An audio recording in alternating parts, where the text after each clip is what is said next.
those nerds out there. The Thomas Bryant jockstrap. Get him out of here. How does that not indicate to you, like, hey, sometimes, like, these prospects are awesome? Ramos, get back. They snatched that chain, boy. Get back. What's y'all gonna do about it? Popeye snatched that chain. Get back. We want that snack wrap. They got 3 flavors. Y'all got 1. Get back. Hey, everybody. Welcome into The Big Factor here on the Big Play Sports Network, presented by FanDuel. Ryan Tyler, Jack O'Rourke, Rob Watson. No Nick Padone today. He's out in Charleston. I wonder if he went to Death Valley, saw that LSU beat Clemson. We got Max Loeb. Obviously, you know Loeb's the leads. Co-host of Honor the Land here on the Big Play Sports Network. Max, I'll start with you. What's up, dude? How was your weekend? My weekend was great. Went to the Ohio State game Saturday. Was absolutely nuts. Insane game. And then spent the rest of the weekend at a remote cabin away from the internet. It was actually kind of nice. A little disconnect before week 1 of the NFL season starts up this week. Yeah, I was gonna say the fact that we got you on during week 1 of the NFL season. I mean, you're running around like crazy all week. How nice was that little just getaway, unplug? You're gonna be on your phone. What's your screen time per week gonna look like? Your hours screen time per week during NFL season? I try to do a good job of not being on my phone longer than I need to, but with that being said, it's probably going to be double-digit hours if I had to guess, or double-digit per day. Wow. So what's that? I don't know, 70-something per week? Okay, I don't know. wow. I don't know, but we'll find out. Yeah, the disconnect was real nice for sure. Guys, we have a ton of games to break down and give our thoughts on. Jack, we'll get to Notre Dame. I know. We don't have to. It's cool. No, we will. Max, the barbecue you had at Ohio Stadium looked did rock. incredible. It rocked. I can't remember the name of the nachos. Can't remember the name of the nachos. Me neither. The pulled pork nachos with potato chips instead of tortilla chips were a great call. Yeah. Okay. That's amazing. Yeah. All right, guys, let's break it down. We'll start. I want to talk about Lee Corso, though, because the fact that he had the emotional last final headgear, he said, easiest choice of his life, or one of them, going back to his first love, put on the Buckeye get up, and Ohio State ended up winning the game. But before we do that, he went perfect. He picked Ohio State over Texas, as I just mentioned. He picked LSU over Clemson. He picked Miami over Notre Dame. Yeah. But then the crazier, when he picked Florida State over Alabama, he picked Tennessee, who ended up winning. So a perfect farewell bid for Lee Corso, guys, to end what is a legendary career. Yeah, I mean, like Lee Corso, anyone who works in sports media and likes football would be lying if they said to you, I didn't look up to him in some way or look forward to watching him on Saturdays. Like, he's a legend of the sport. College game day will never be the same without him. I saw rumors might be like Lee Corso's college game day at some point in the future. I think that'd be an awesome decision to make that the moniker. I don't want to take the moment away from Lee Corso, but I do want to bring up Kirk Herbstreit when I have the chance here, because I think he's one of the most polarizing human beings of all time. And the fact that, especially in Ohio, around Ohio State fans, a lot of people do not like him because his kid went to Michigan. He's pro-Michigan on some things. He's one of those human beings who everything that comes out of his mouth, I think people don't like him. But because of his dog and just how kind he is and how well he treats Lee Corso, to his credit, in their relationship, people find a way to still love him just off the kind of human being he is, despite the fact that everything he says is stupid. He's very good at his job, and he's very knowledgeable. Like, there's no denying that. He takes the bias out well, I think. He does. Yeah. The dog thing. Sometimes it's a little much. Everybody loves dogs, but it's like, dude, everybody has a dog. Yeah, it's like the guy who brings his dog to the park to try and pick up girls. Like, good for you, man. Good for you. All right, let's talk about the actual game. Ohio State, they down number 1 Texas 14-7. Arch Manning, not his college debut, but really the debut of the Arch Manning era in Texas. Just 17 for 30, 1 touchdown, 1 pick. Julian Sayin actually looked better. I think Arch Manning had some better throws that you saw flashes of it where you're like, that's the Arch Manning people talk about when they're talking about a potential generational talent, even though that term gets thrown around more than it ever has. But at the end of the day, they lose 7-14. Ohio State, I imagine, will jump up to the number 1 spot. Some big up and downs for Arch Manning, but I want to say a quick shout out, Matt Patricia, man. Yep. The disguises, the shells, the odd and even front switches, he put on an absolute masterclass, and I think that is a bit of why Arch struggled. The disguises by Matt Patricia were just absolutely perfect, and it's a lot to expect a kid to go on the road, take on the national champion when you have Matt Patricia going against you. At the end of the day, you got to lace them up, man. You can't Laura Farm forever. At some point, you got to step on the field. It was honestly, it was shocking. I mean, he's going to learn from it. Like, we'll be real. It's first away game, real first game with expectations. You're not playing Monroe or Mississippi State. This is real defense. Like you said, Matt Patricia just absolutely just had him rattled. He's seeing ghosts. He's standing in the pocket. He's trying to run around like whoever, like he thinks it's a video game. And it wasn't working. But a couple good throws for Arch. But just overall, though, even when he did have layups, the decision making was bad. Wasn't hitting them. Bad decisions, passes just not on target. The ones I would expect him to make, even when it's a great defensive play call, you got a guy wide open 5 yards ahead of you. He's just not even putting it on target, throwing it behind guys. Bad showing, honestly, bad showing. Max, you were there, so I just got my quick piece before you dive into the full game day experience because you went down I-71 to get there. Man, and I'm going to sound like a broken record over the show saying this because this is going to be a recurring theme in about a segment or two, but one thing you can do to help a young quarterback is establish the run early and often, or really just start a run game. That was one thing Texas struggled to do all day long, did not make it any easier on Arch. And even like from that first throw, you could tell something was off, a little bit of nerves. That first throw, no, dude, it was really I bad. was watching it with my buddies in his living room, and we were like, That's why I texted you. I No, said, that's like when you forget what setting you're on passing in the video games. We were talking about, you were on the wrong one. if I was First play. playing with Texas in NCAA and Arch Manning made that throw in the video game, I'd be like, this game sucks. Yeah, you'd be like, fuck this. Yeah, I think honestly Matt Patricia is the real MVP of this. I also think like the stat sheet doesn't actually show how bad Arch was. Yes. Like there was a drop pick that I'm pretty sure was 2 or 3 plays before the only touchdown that Texas scored, which was I don't know if it was a bad read. It could have been more Matt Patricia than anything. It's hard to see from the side, but a route just completely undercut, tipped up in the air, and the ball falls through. Like you got to pick the ball off. He kicked it with his foot. Yeah, a couple other bad throws. Obviously, like the opening or the first pass of the game. He was great out of structure. That's what he is. He's mobile. He can get out of the pocket. Very much does not take sacks unless he's just completely engulfed by the defensive line. But Matt Patricia made it really, really hard for him. Number one in coverage, but I mean they stopped up the run for most of the day, especially early downs. Like they were consistently behind the chains, and I mean it's loud. I will say the Texas offensive line did Arch no favors. I want to say there were at least 3 false starts. I know there were 2 in the first half. Did him absolutely no favors. Like they weren't on the same page, continually moving the ball back. And there were a couple third downs that they lost 5 yards on because of a false start, where that third down play turned into a 4th and 3 or a 4th and 2, which would have been a first down if they had not had the false start. So I think Matt Patricia called a great game, and ultimately on the other side, they didn't ask Julian Sayin to do too much. The second touchdown was unbelievable. What a catch! I mean, slightly underthrown. That's I was going to say that it was a bad ball. It was a bad ball. He was wide open. I mean, he did what he needed to do. And when you have Carnell Tate, Jeremiah Smith, like you don't need to do that much. He did enough, and 14 points probably not going to cut it down the line, but it's his first start. So. Before we get too deep into Sayin and his start too, I just want to ask you guys.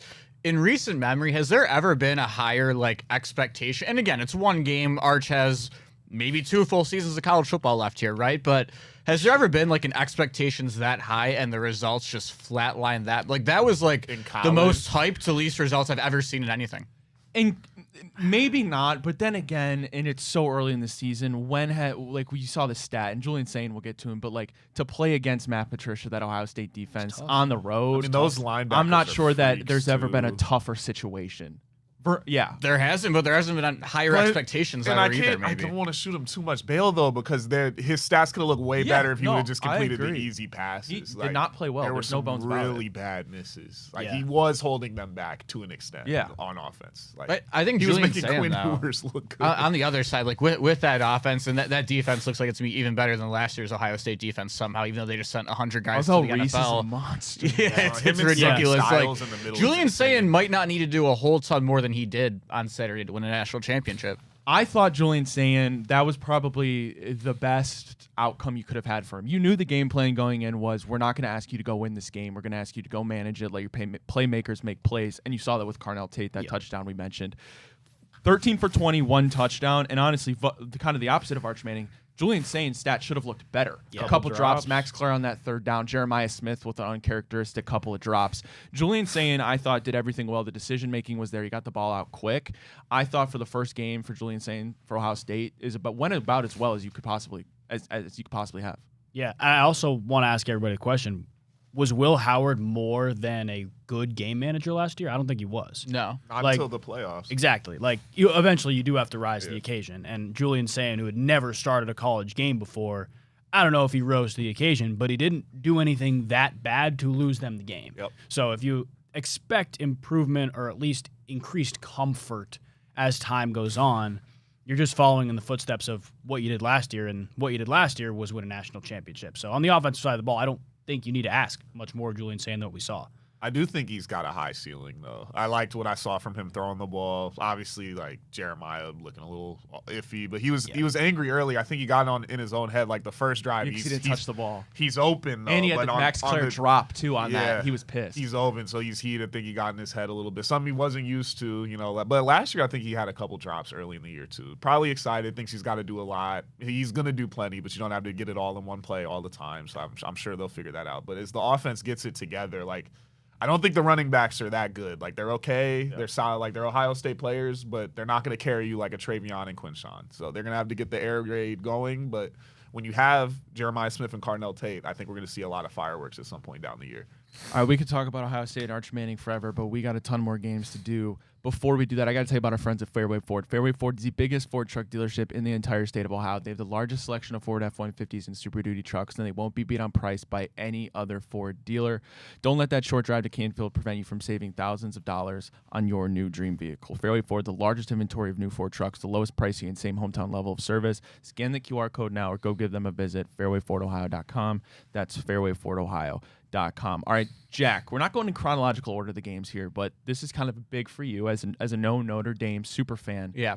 Carson Beck, I will say Notre Dame has something to hang their head on. A tremendous second half, a tremendous fourth quarter, but they did come up short in Hard Rock. Before we get into the game, Jack, anything you want to get off your chest or anything you really want to talk about when it comes to your Fighting Irish? Yeah, I mean, how much time you got here, Ryan? That was a heartbreaker week one. Long-term expectations, totally fine. You can drop one in college football. Losing to a top 10 team in a one-score game, like that's not going to kill you at the end of the day.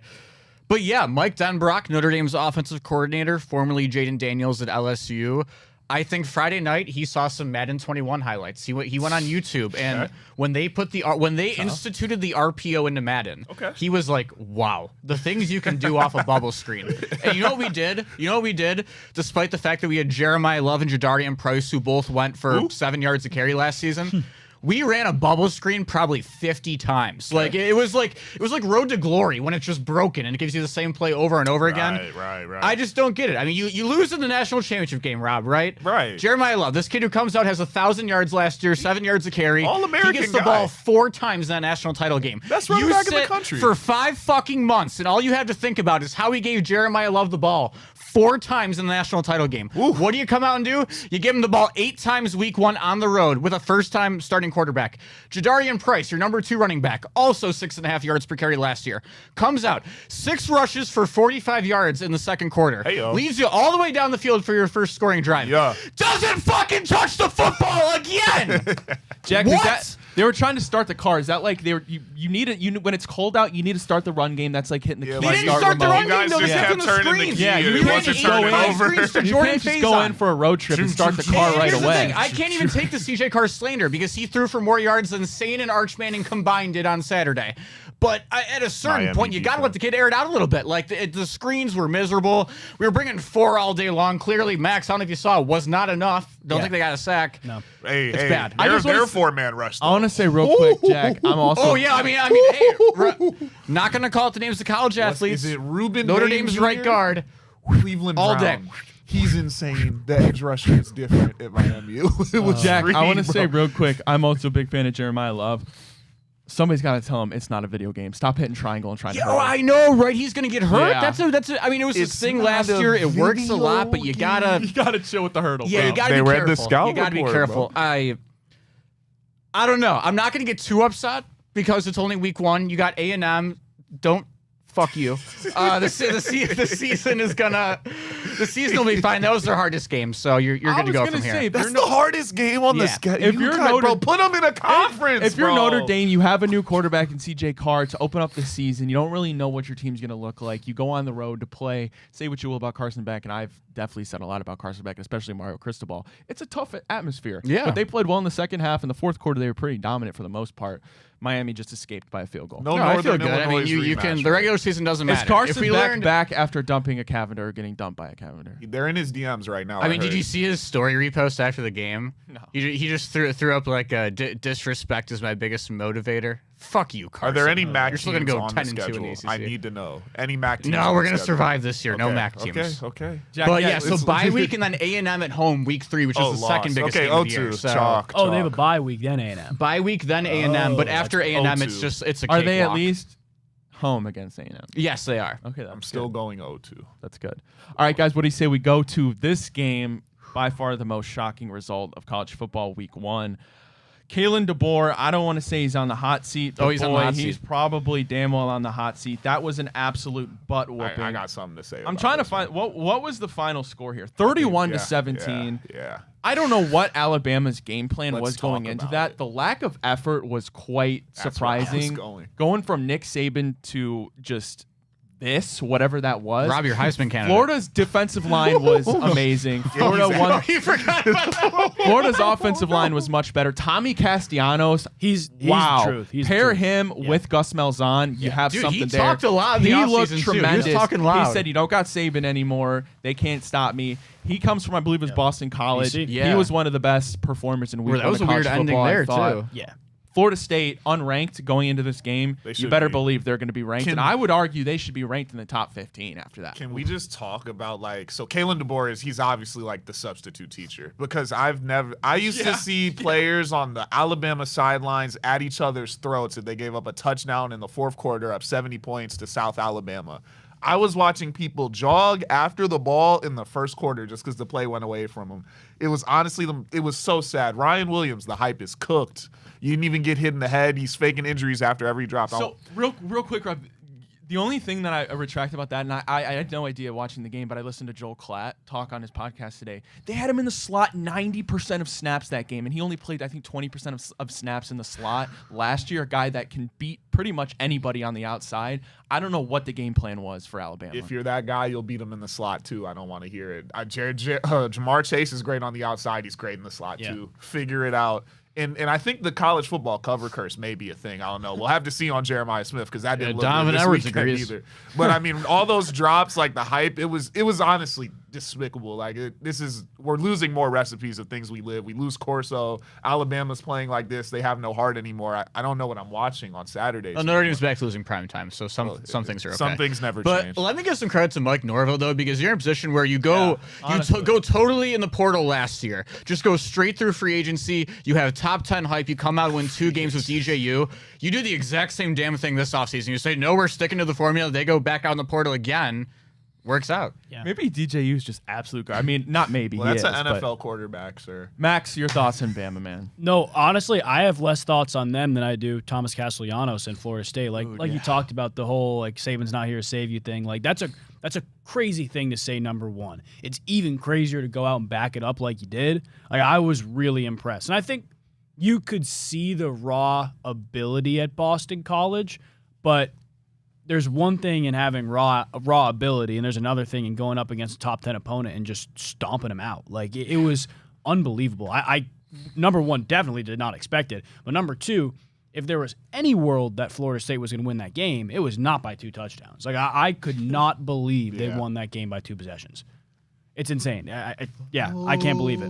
The tomahawk shop was going crazy. We'll have to check in on Hanford Dixon later, guys. All right, we got to move on, though, because, again, there's so many games you got to talk about. It gets Before we worse. do that, I got to tell you about our friends over at Garage Beer. Garage Beer comes in just 2 flavors, classic light lager as well as that classic lime. No frills, no bitterness, no IPAs. It's just beer the way you want beer to taste.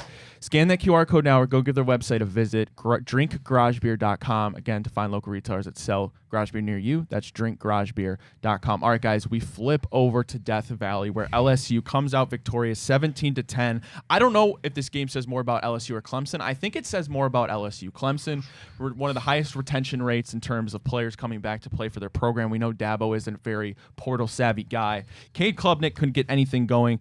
Clemson's offensive line didn't look great. I don't know if that was a product of LSU's dominant defensive line, but LSU won both sides of the trenches. Garrett Nussmeier did enough. They get the victory 17-10. A huge win for Brian Kelly. 0-3 previously in his first games since he took over at LSU. Just a massive victory for LSU. You know, Ryan, a lot of people who listen to the show consistently would think, hey, the Notre Dame game hurt Jack more than any other college football result this weekend, and that is not the case whatsoever. You guys know that I have a meme love for Dabo Swinney. You tweeted out BCAC during the... I did tweet out BCAC during the game. I was feeling good about our chances for the Tigers, but the Clemson Tigers, that is. But no, BK gets the win in this one, and hey, good for him. But I mean, at a certain point, like, if you give the guy enough, it's like the James Franklin theory, kind of.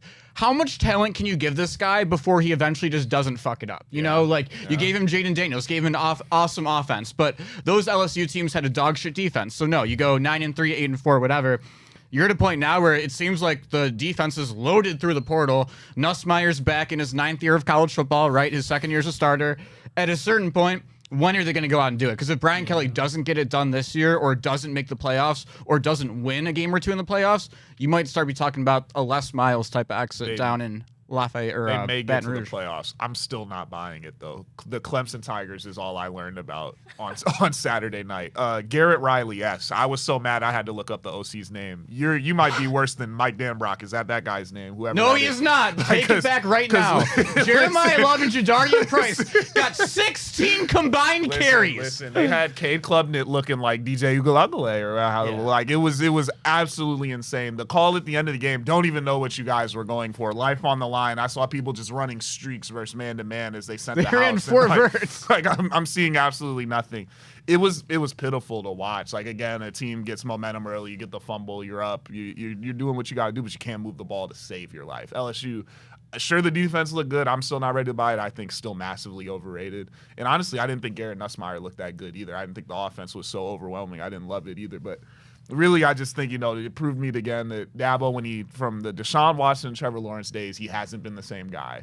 He's the guy that was really getting covered up when they're not playing ACC schools of just, whoever, when they're going up against, like, North Carolina, we could get to that later. But when they're not playing ACC basketball schools, this is what I remember Clemson is ever since Trevor Lawrence and Deshaun Watson stopped playing football for him. Can we, out on a limb right now, say the U is going to win the ACC?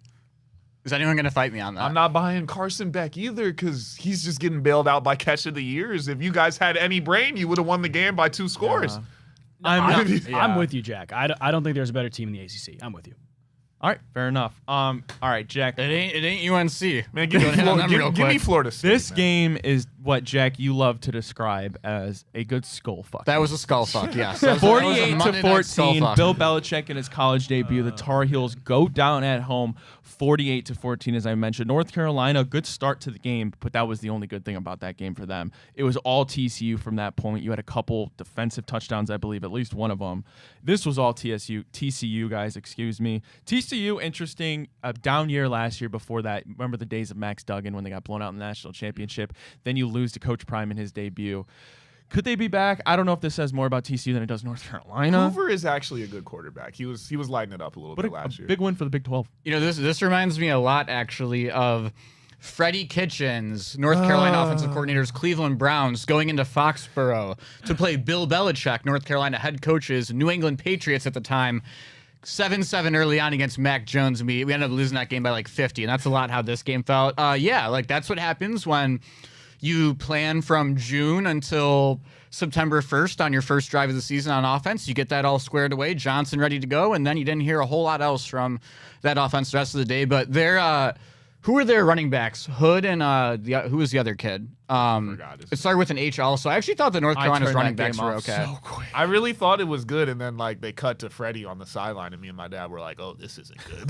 I was like, "Great first drive," and then they were like, "Offensive coordinator Freddie Kitchens." I also love how Pat Shurmur pops up. You don't hear from these former Browns head coaches for 10 years, and you're just watching a game in college on a Tuesday night, and you're like, "Oh shit, that guy was our head coach." I'm not gonna base this entire tenure of Bill off this one game, but I just kind of sat there, and it just kind of made no sense to watch Bill Belichick just go down. You see college coaches. Why is he doing go it? to the NFL? It's kind of the vice versa, and it's not the first time we've seen this. But Bill, you're old, and you really want to deal with these 18 to 22-year-olds. It's so different. it just gave me like the ick. You know, and I think like when you hear Nick Saban right before he retired talking about like the day I can't get you guys to do it right, I'm gonna go watch the ducks shit in the pond, right? Like that's what you need to go do if you're Bill. At a certain age, like you did your thing, you won your 6 Super Bowls, whatever it is. Just go enjoy life for a little bit. Very You know? Jordan on the Wizards. What's going Yeah, on? and I'm not like the Jordan Hudson thing, his girlfriend. That's your personal life, but you add that all the spotlight Did you on see that. I saw a with this tweet that was like, debut. It's just it's trending to a sad decline for the greatest coach in NFL history. It's honestly been trending since Tom Brady left and won a Super Bowl. Sadly, in Tampa. it's And- time to start a combo. And that's the generation right now. Like I stood pretty firm when Belichick went to UNC, and I still think there's a world this happens that probably not this year, but next year, UNC is going to start attracting serious college talent because they can literally go play for one of the greatest coaches of all time. Go learn from him for a year or two. If you're serious about going to the NFL, I don't know if there's a better mind to be around than Bill Belichick, but at the same time, you got to think about the kids who are 16, 17, 18 years old right now who are thinking about that. Number one, you just watch this team get blown out on a national stage. Number two, you are growing up. Literally the peak of your NFL football experience is watching, I guess, the tail end of the Patriots dynasty and then watching the two Belichick, Brady separate. Very, very clearly, Tom Brady was the one responsible for more success. That's the reality of it. It's the reality. And it's not to say Bill Belichick is an unbelievable coach. Like I go back to the days of the New York Giants when I wasn't even alive yet, and I think about like the impact he's had on the game since then. But if you're an impressionable 16, 17, 18-year-old kid, I don't know how serious you're taking going to play for Bill Belichick versus going to play at a huge school like in Alabama or in Ohio State or something like that. I think also it's kind of a thing with Bill in general. Like he has a very like the Patriot way. Like if you weren't good, like if we cut you whenever, you know, like you can't pull a scholarship in college. And like kids these days in general just don't respond better to like the old style of coaching. Like these 18-year-olds who grew up playing Fortnite, you can't just like tell them to fuck off and run laps. They don't respond to that, you know? Like that you can't just like, I don't think that's it's not how gonna- sports are And anymore. college football is so about reputation and recruiting. And Bill Belichick, like, just not built for college recruiting. Oh, Like, because he's going to be pulling and you can hire this brain trust staff that's going to go out and recruit these kids that are more suited to the younger generation. But at the same time, the head coach isn't a part of your recruiting really at all. And I don't know if that's the case, but that's what I imagine it be like from an outside point of view. But it's also just you just see that it was set up for failure from the beginning. Like think of the Bill that you know though too. Like their number one receiver, I forget his name, wore 2 watches. He had them on both on the same saw wrist. that. He had 1 catch for like 13 yards or something. The Bill Belichick that we all know and love, that kid will never wear a watch the rest of his life, even past his football career after that. That's my thing. I don't think we're getting Bill. Like his girlfriend, You know, like went Bill down, can't do that anymore. His girlfriend went down to the getting sideline. William. Like he would have never put up with that. Like Getting William. the lineman in college, when they like the second drive, the tackle got a false start and it's a freshman. I thought he was going to come off the field for a couple of plays. Like that's the stuff I'm expecting from Bill Belichick. Like 2007, Bill Belichick would be like, "Get the fuck off my sideline," you know, like that. That's crazy. Other notable games in college that we won't dive too far into, though, Lenora Sellers, South Carolina, they take down Virginia Tech 24-11, and Brown. Coach Prime Kyron loses Jones kinda to sucks. Georgia Tech. Some people questioning the clock management at the end of that game. He still got his timeouts, man. I mean, Georgia Tech couldn't have tried to hand it to him right away anymore. Fumble, pick, fumble. They were trying to lose the game. They were fearing the aura. Travis Hunter's residual aura was still out there for Colorado to start that game, and they were still losing going into halftime. Haynes King is just Caden gross. Salter throwing the football. Oh my goodness. Oh my Wow. days. Like it's just like I don't even Who's know the what kid to they say. have waiting?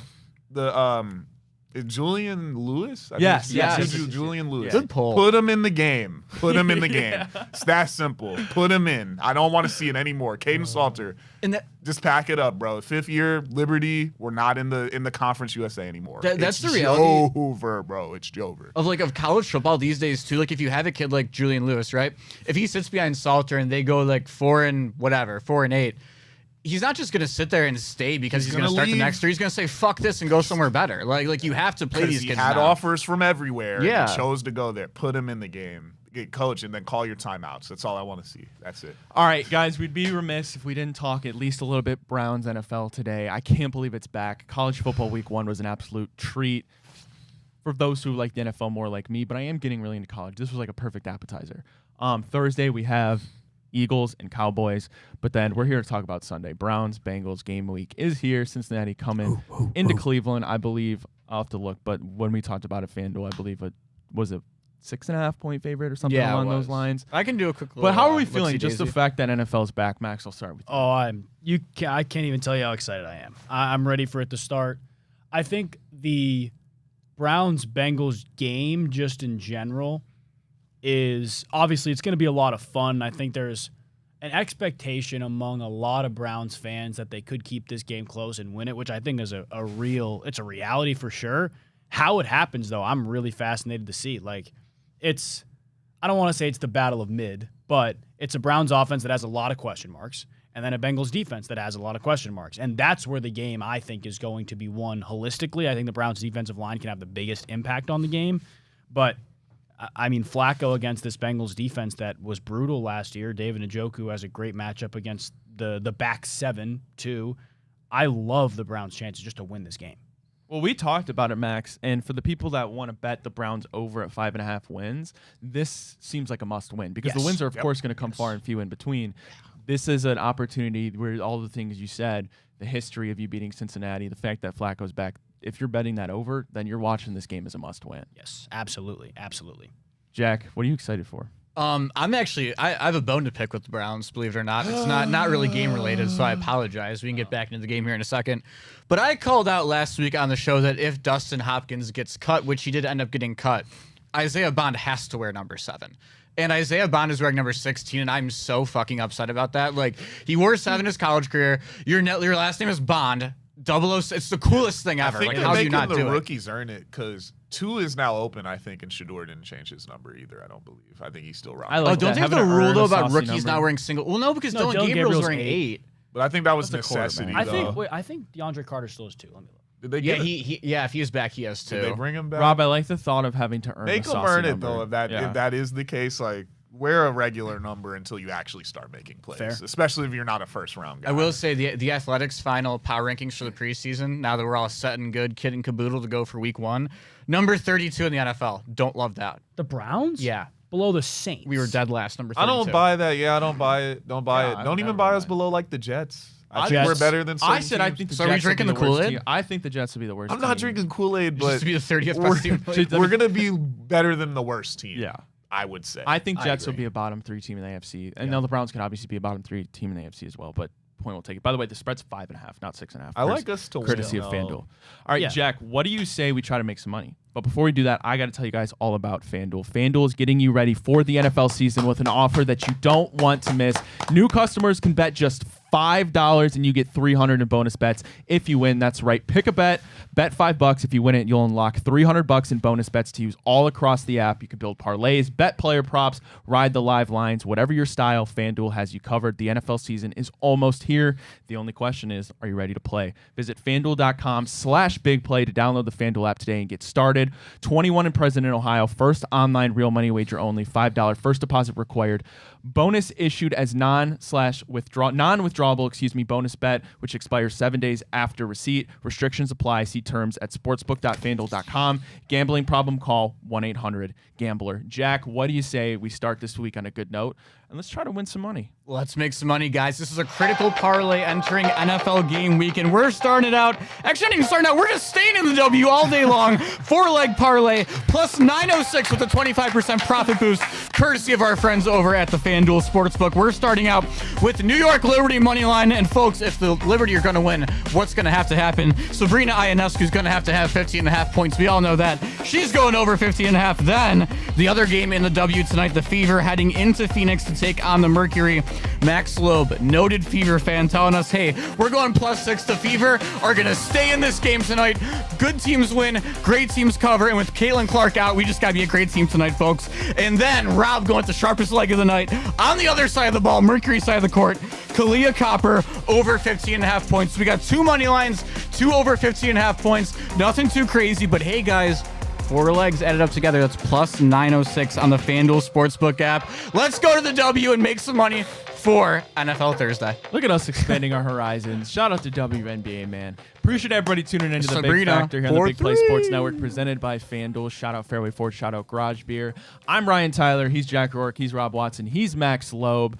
We appreciate everybody tuning in once again. We'll be back tomorrow. Same people, or almost same people, same time though. Until then, peace out. Have a wonderful rest of your Tuesday. Hope everyone had a good long weekend, and we'll see you next time. Peace out.